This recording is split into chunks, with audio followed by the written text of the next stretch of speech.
So what up mga pips, it's your boy Dan Ringar Vlogs and welcome to my channel. For today's video is biyahe tayo ng peak hours ng afternoon. Let's go! First booking ko, Mandaluyong to West Rembo for 99 pesos.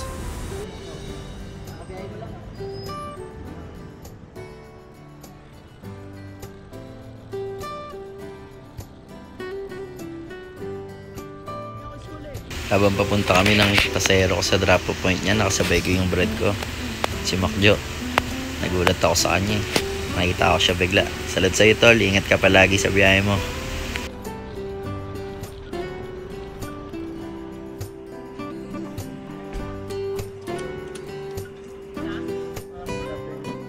Napasukan din naman ako ng pangalawang booking ko, West Rembo to Top Manila for 121.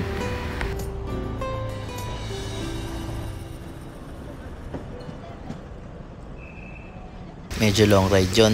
Napasukan din naman ako ng agad pangatlo kong booking, Top Manila to Pasay for 78 pesos.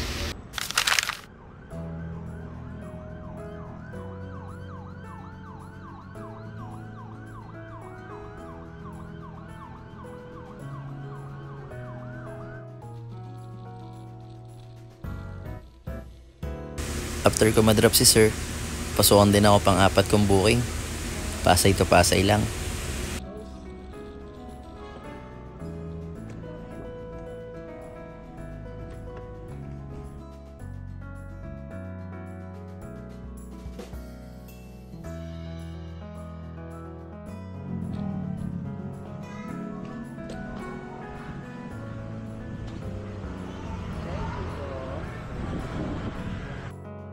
Meron na rin akong panlima, Pasay to Marikina for 274 pesos. Long ride to. Let's go!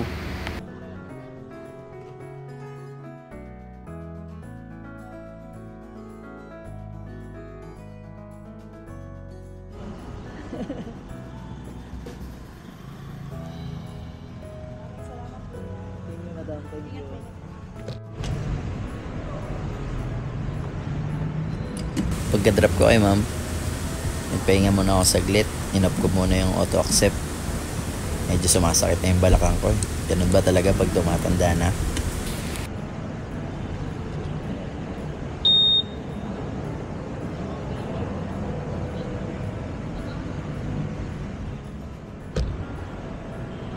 Five rides na tayo. Start tayo ng 430.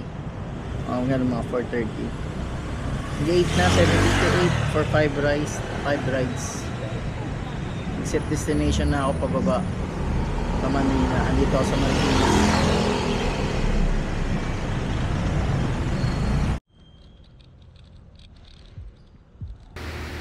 Pagka open ko ng apps, pinasukan din naman ako. Papunta naman ng Pasig.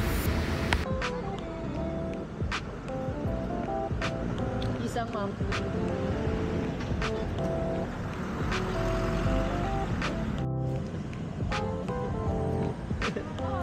Parang artista nga yung nasakay ko. Ang daming kinakabayan.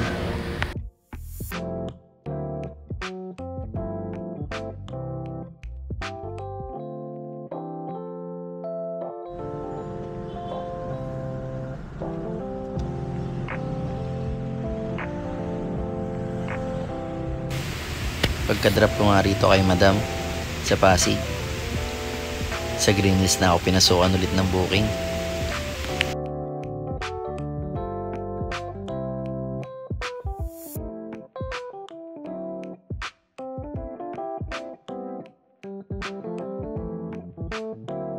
For 7 bookings, San Juan to San Juan. Let's go!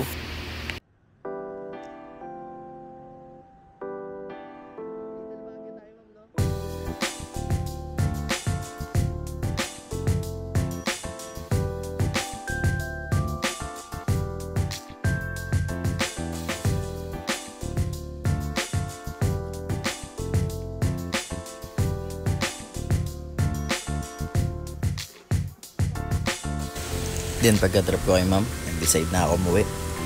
Di man umabot sa 4 digits ang kita, pero sapat na para sa 4 hanggang 5 oras sa kalsada. Alam naman natin lahat na di ganun kadali kumita ng pera. Pero bilang isang rider, Laking tulong na din sa pinagpaguran ko mahigit na 4 na oras sa kalsada. Di talaga biro ang pagiging rider. Kaya saludo ako sa nakikipagbakbakan sa kalsada araw-araw. Basta ako, i-enjoy ko lang kada piga ko lang sa linyador.